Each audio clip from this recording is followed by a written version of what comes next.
Your time starts now. அனைவருக்கும் இனிய மாலை வணக்கம். என் பெயர் மு வித்யாதரன், 4ஆம் ஆண்டு மாணவன். நான் கீழ்ப்பாக்கம் அரசு மருத்துவக் கல்லூரியில் பயின்று வருகிறேன். என்னுடைய தலைப்பு மரபணு குறியீடு M130 மற்றும் தமிழ்நாடு. இது ஒய் குரோமோசோம் அல்லது ஒய் இனக்கீற்று ஆய்வின் ஒரு விளக்க கண்ணோட்டம். இந்த விளக்கத்தின் நோக்கம் என்ன அப்படின்னு பாத்தீங்கன்னா, M130 என்ற மரபணு குறியீடு என்றால் என்ன அப்படின்னு பார்க்க போறோம். அதுக்கும் தமிழ்நாட்டுக்கும் என்ன தொடர்பு இருக்கு அப்படின்றத பார்க்க போறோம். இந்த தரவுகளை நாம எப்படி புரிஞ்சுக்கணும் அப்படின்றதையும் பார்க்க போறோம். முதல்ல மரபணு குறியீடு என்றால் என்ன? இந்த மரபணு குறியீடு என்பது டிஎன்ஏவில் ஏற்படும் ஒரு நிலையான வகை மாற்றம். வகை மாற்றம் அப்படின்னா ஒரு மியூட்டேஷன். இது வந்து தலைமுறையாக பரிமாறப்படும் ஒரு மாற்றம். மனிதர்களின் வம்சாவளி தொடர்புகளை இது ஆய்வு செய்ய பயன்படுகிறது. இதுதான் இந்த படத்துல வந்து பாத்தீங்கன்னா தெளிவா தெரியும். இது வந்து ஒய் இனக்கீற்று என்று சொல்லக்கூடிய ஒய் குரோமோசோம். நாம பார்க்கக்கூடிய அந்த M130 அப்படின்ற மரபணு குறியீடு வந்து மேல வந்து இருக்கு, அதை பாருங்க. அடுத்ததாக ஏன் இந்த ஆய்வுக்கு வந்து ஒய் இனக்கீற்று அதாவது ஒய் குரோமோசோம் ரொம்ப முக்கியம் அப்படின்னு பாத்தீங்கன்னா, தந்தையிடமிருந்து மகனுக்கு பரிமாறப்படுகிறது இந்த ஒய் குரோமோசோம். இது வந்து ஒரு ஆண் வழி தொடர், அதாவது பெட்டர்னல் லீனேஜை பின்தொடர உதவுகிறது. பழைய மனித இடம்பெயர்வுகளை புரிந்து கொள்றதுக்கு இந்த ஒய் குரோமோசோம் வந்து நமக்கு பயன்படுது. ஆனா இந்த ஒய் குரோமோசோமுடைய விகிதத்தை வந்து சில காரணிகள் வந்து பாதிக்கும். என்ன காரணிகள் வந்து இதோட விகிதத்தை பாதிக்கும் அப்படின்னு பாத்தீங்கன்னா, மரபணு சிதறல் என்று சொல்லக்கூடிய ஜெனட்டிக் ட்ரிஃப்ட், அதுக்கப்புறம் மக்கள் தொகை சுருக்கங்கள் என்று சொல்லக்கூடிய பாப்புலேஷன் பாட்டில்நெக், ஆண்கள் அதிகமாக இடம்பெயரும் நகர்வுகள், அதாவது மேல் பேஸ்ட் மைக்ரேஷன், இதெல்லாம் நடந்துச்சுன்னா ஒரு மக்கள் தொகையில வந்து இந்த ஒய் குரோமோசோம் இருக்கக்கூடிய அந்த லீனேஜோட விகிதம் வந்து குறையறதுக்கான வாய்ப்புகள் வந்து அதிகமா இருக்கு. அடுத்தது ஹாப்ளோ குரூப் என்றால் என்ன? ஹாப்ளோ குரூப் அப்படின்னா வந்து ஹாப்ளோ டைப் உடைய ஒரு குழு அப்படின்னு சொல்லலாம். இந்த ஹாப்ளோ டைப் அப்படின்னா என்னன்னு பாத்தீங்கன்னா, ஒரு ஒய் குரோமோசோம் இருக்கக்கூடிய மரபணு குறியீடுகளை தான் வந்து நம்ம ஹாப்ளோ டைப் அப்படின்னு சொல்றோம். அதனுடைய ஒரு குழுக்கள் தான் வந்து ஹாப்ளோ குரூப். ஒரே மரபணு மாற்றத்தை பகிர்ந்து கொள்ளும் ஆண் வழி தொடர்களின் குழுவை தான் வந்து நம்ம ஹாப்ளோ குரூப் அப்படின்னு சொல்றோம். ஒவ்வொரு ஹாப்ளோ குரூப்பும் ஒரு பழைய மரபணு கிளையை குறிக்குது. மனித குடும்ப மரத்தில் இது ஒரு கிளை. இப்போ ஹாப்ளோ டைப் வந்து ஒரு இலை அப்படின்னா ஹாப்ளோ குரூப் வந்து ஒரு கிளை. மனித குடும்ப மரத்துல ஹாப்ளோ குரூப் ஒரு கிளை. இதுதான் வந்து உலக வரைபடம். இதுல வந்து ஒய் குரோமோஸோட ஹாப்ளோ குரூப்ஸ் எப்படி பரவி இருக்கு அப்படின்றத வந்து நம்ம பார்க்கலாம். அடுத்து ஹாப்ளோ குரூப் சி M130 அப்படின்னா என்னன்னு பார்க்கலாம். இந்த ஹாப்ளோ குரூப் சி வந்து M130 என்ற மாற்றத்தால தான் அடையாளம் காணப்படுகிறது. இப்போ ஒருவருக்கு M130 அப்படின்ற இந்த வகை மாற்றமான மியூட்டேஷன் இருக்கு அப்படின்னா அவர் ஹாப்ளோ குரூப் சிக்கு கீழே வராரு அப்படின்னு நம்மளால சொல்ல முடியும். இது வந்து ஒரு மிகவும் பழமையான ஒய் குரோமோசோம் வழிகள்ல ஒன்று. உலகின் பல பகுதிகளில் வெவ்வேறு அளவுல வந்து இந்த ஹாப்ளோ குரூப் சியில் இருக்கக்கூடிய M130 வகை மாற்றம் வந்து காணப்படுகிறது. ஸோ இந்த M130 உலகளாவிய பின்னணி என்ன? இந்த M130 வந்து ஆப்பிரிக்காவுக்கு வெளியே நடந்த மனித இடம்பெயர்வுகள்ல தொடர்புடையதாக கருதப்படுகிறது. ஆசியா மற்றும் ஓசியானா பகுதிகளில் அதிகமாக பதிவாகி இருக்கு. தென் ஆசியாவில் ஆனா குறைந்த அளவுல தான் காணப்படுது. இதோடைய தோற்றம் வந்து 55,000 65,000 ஆண்டுகளுக்கு முன்பாகவே தோன்றியது அப்படின்ற கூற்றுகள் இருக்கு. ஆப்பிரிக்காவுக்கு வெளியே நடந்த இடம்பெயர்வுகள்ல நடந்த முக்கியமான வகை மாற்றங்கள்ல ஒண்ணுதான் இந்த M130 அப்படின்ற கூடிய வகை மாற்றம், அதாவது மியூட்டேஷன். சோ இன்று M130 மற்றும் சந்ததி கிளைகள் அதிகமா எங்க இருக்குன்னு பாத்தீங்கன்னா, ஆஸ்திரேலிய பூர்வீக மக்கள் கிட்ட, பப்புவான் மற்றும் மெலனேசிய மக்கள், அந்தமான் தீவினர், சில கிழக்கு மற்றும் மத்திய ஆசிய மக்களிடம் இது வந்து அதிகமா காணப்படுது. அரிதா இருக்கக்கூடிய இடங்கள் எதுன்னு பாத்தீங்கன்னா, ஐரோப்பா, மேற்கு ஆசியா, நடுநிலை கிழக்கு ஆசிய பகுதி. இந்த கண்டம்வழி இடம்பெயர்வை விட தெற்கு கடற்கரை இடம்பெயர்வு மாதிரி ஆதரிக்கிறது. அதாவது ஆப்பிரிக்காவில இருந்து மனிதர்கள் வெளியேறும் போது 2 மாதிரிகள் வந்து அவங்க இந்த வழியா போயிருக்காங்க அப்படின்னு சொல்றதுக்கு 2 மாதிரிகள் இருக்கு. என்ன மாதிரிகள்னு பாத்தீங்கன்னா, ஒண்ணு வந்து கண்டம் வழியா போயிருக்காங்க அப்படின்னு சொல்லக்கூடிய மாதிரியோட இருக்கு. இன்னொன்று வந்து தெற்கு கடற்கரை வழியா மனிதர்கள் போயிருக்காங்க அப்படின்னு சொல்லக்கூடிய மாதிரி ஒண்ணு இருக்கு. இந்த M130 பரவல் வச்சு பார்க்கும்போது இது வந்து தெற்கு கடற்கரை வழியா இந்த இடம்பெயர்வு நடந்திருக்கு அப்படின்றத வந்து இது ஆதரிக்கும். அடுத்து தெற்கு ஆசியா மற்றும் ஹாப்ளோ குரூப் சி. இந்திய துணை கண்டத்துல வந்து பாத்தீங்கன்னா இந்த ஹாப்ளோ குரூப் சி வந்து கொஞ்சம் அரிதானது.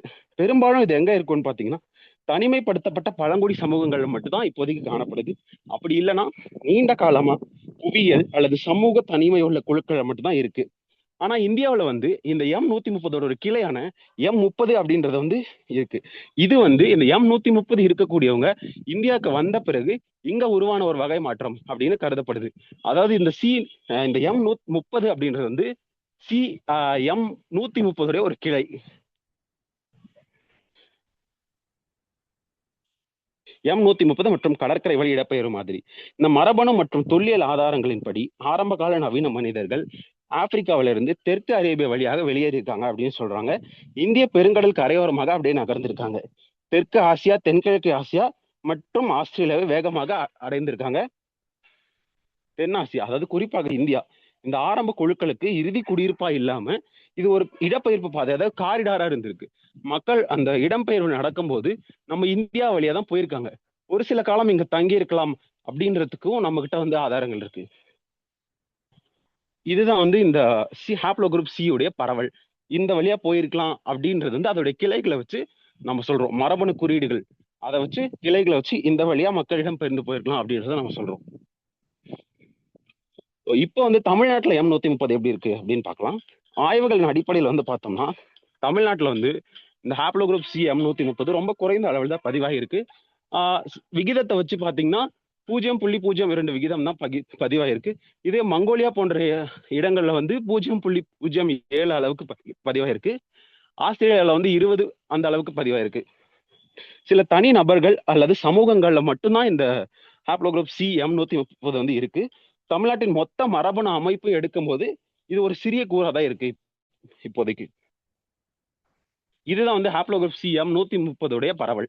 இதுல வந்து இந்த விகிதங்கள்லாம் இருக்கு பாருங்க. அதுல வந்து நம்முடைய இந்தியாவுடைய தெற்கு இந்திய பகுதி, அதாவது தமிழ்நாட்டு பக்கம் வரும்போது விகிதம் வந்து 0.2 அவ்வளவுதான் இருக்கு. ஸோ விளக்கம், இது வந்து இந்த விளக்கத்துல என்ன சொல்ல வரோம் அப்படின்னா, இது ஒரு தொடர்ச்சி அல்ல, இது it is not a matter of continuity. இது வந்து ஒரு உயிர் வாழ்தல், சர்வைவல், அதை சொல்ல வருது. அதாவது தமிழ்நாட்டில் M130 கிளைகள் இருக்கிறது என்ன சொல்லுது அப்படின்னா, ஆரம்ப வேட்டையாடி சேகரிப்பாளர் குழுக்கள், அதாவது ஹண்டிங் அண்ட் கேதரிங் பாப்புலேஷன், இந்த பகுதியை வந்து கடந்து சென்றிருக்காங்க. அப்படி இல்லைன்னா ஒரு குறுகிய காலம் வந்து இந்த இடத்துல தங்கியிருக்காங்க அப்படின்றதுதான் வந்து இந்த தமிழ்நாட்டில் இந்த M130 மரபணு குறியீடு இருக்கிறது வந்து நமக்கு சொல்லுது. பின்னர் நடந்த பெரிய மக்கள் நகர்வுகள் வந்து இந்த மரபுகளை எண்ணிக்கையால் அழித்திருக்கு. அதை வந்து என்ன நகர்வுகள் வந்து எண்ணிக்கையால் அழித்திருக்குன்னு பார்த்தீங்கன்னா, HRLJO போன்ற மற்ற ஹாப்ளோ குரூப் விரிவுகள் நடந்ததுனால இந்த ஹாப்ளோ குரூப் சி M130 மக்கள் தொகை வந்து அழித்திருக்கு. இது ஒரு காரணமா இருக்கலாம். அதை தவிர நியோலித்திக் மற்றும் அதை பிந்தைய மக்கள் வளர்ச்சி அது நடந்ததுனால கூட இதோடைய எண்ணிக்கை வந்து குறைஞ்சிருக்கலாம். அப்படி இல்லைன்னா சமூக அடுக்கமைப்பு மற்றும் உள்ளக திருமணங்கள். ஸோ இதெல்லாம் வச்சு பார்க்கும்போது தமிழ்நாட்டில் இந்த M130 ஒரு மீதி மரபணு சுவடு மட்டும்தான். அதாவது இட்ஸ் ரெலிக் ஜெனட்டிக் சிக்னல். இதை வச்சு இப்படி இடம்பெயர்வு நடந்திருக்கு அப்படின்னு நம்மளால சொல்ல முடியும், அவ்வளவுதான். ஸோ இந்த தொடர்பு என்ன காட்டுகிறது?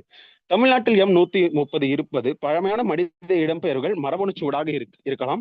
சில ஆண்வழி தொடர்கள் நீண்ட காலம் தொடர முடியும் அப்படின்றதுக்கு ஒரு நல்ல எடுத்துக்காட்டு தான் இந்த தமிழ்நாட்டில் M130 இருக்கிறது. அடுத்து மக்கள் தொகை வரலாற்றின் இது ஒரு பகுதியை மட்டும்தான் பிரதிபலிக்குது. பின்னாடி நான் மேற்கோள்ல வந்து ஆய்வு பத்திரிகைகளோட பெயர்கள் போட்டிருக்கேன். அதுல வந்து பாருங்க, ரீச் அப்படின்ற ஒருத்தருடைய ஆய்வு பத்திரிகைகள் வந்து போட்டிருக்காங்க. அவருடைய தலைப்பு என்னன்னு பாத்தீங்கன்னா, இந்திய மக்கள் தொகையோட வரலாற்றை வந்து மறுகட்டமைப்பு பண்றாங்க.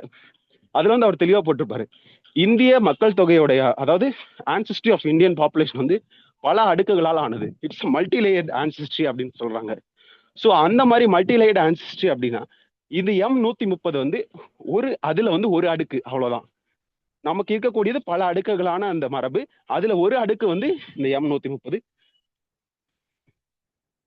ஸோ இந்த தரவின் வரம்புகள் அதாவது என்னன்னு பாத்தீங்கன்னா, இந்த Y குரோமோசோம் வந்து ஒரே ஒரு வழியை மட்டும்தான் காட்டும். நம்மள முழு மரபணுடைய தரவுகளை வச்சுதான் நம்ம எது ஒன்றும் சொல்ல முடியும். அதுக்கடுத்து முழு மரபணு வரலாற்றை இது பிரதிநிதித்துவப்படுத்தாது. வெறும் Y குரோமோசோம் வந்து ஒரு வழியை மட்டும்தான் காட்டும். இதை தனித்து வைத்து எந்த முடிவுகளும் நம்மளால எடுக்க முடியாது. ஏன் பல ஆதாரங்கள் தேவை? இந்த மக்கள் தொகை வரலாற்றை நம்ம முழுசா புரிஞ்சுக்கணும் அப்படின்னா தொல்லியல் ஆதாரங்கள் வேணும், மொழியியல் ஆய்வுகள் வேணும், முழு மரபணு அதாவது ஆட்டோசோமல் ஆய்வுகள் நமக்கு வேணும். இவை அனைத்தும் ஒன்றாக வைத்து பார்த்துதான் வந்து இப்படி மக்கள் நகர்வு நடந்திருக்கலாம் அப்படின்றத நம்மளால சொல்ல முடியும். ஸோ எளிதா ஒரு சுருக்கம் சொல்லணும் அப்படின்னா, இந்த M130 ஒரு பழமையான Y குரோமோசோமுடைய குறியீடு. தமிழ்நாட்டில் அது குறைந்த அளவில் தான் காணப்படுகிறது. இது மனித இடம்பெயர்வு வரலாற்றின் ஒரு மரபணு சூடு. இப்படி இடம்பெயர்வு நடந்திருக்கலாம் அப்படின்னு சொல்றதுக்கு இந்த M130 வந்து ஒரு சுவடா இருக்கு. இந்த தரவு ஒரு தொடர்பை மட்டும்தான் விளக்குமே தவிர முழு வரலாற்றையுமே வந்து இந்த M130 வச்சு நம்மளால சொல்ல முடியாது. முடிவுரை. மனித மக்கள் தொகை வரலாற்றை புரிந்து கொள்ள தமிழ்நாட்டில் இருக்கக்கூடிய M130 உதவுகிறது. மரபணு ஆய்வுகள் எவ்வாறு செயல்படுகின்றன என்பதையும் இது காட்டுகிறது. எதிர்கால பல்துறை ஆய்வுகளுக்கு அடிப்படையாக அமைகிறது. இதெல்லாம் வந்து மேற்கோள்கள். உங்களுக்கு நேரம் இருக்கும் பட்சத்துல இதெல்லாம் படிச்சு பாருங்க. ரொம்ப ஒரு ஆர்வமூட்டும் மேற்கோள்கள். இந்த ஆய்வு பத்திரிகைலாம் ரொம்ப அழகா இருக்கும். படிச்சு பாருங்க உங்களுக்கு நேரம் இருக்கும்போது. நன்றி, வணக்கம்.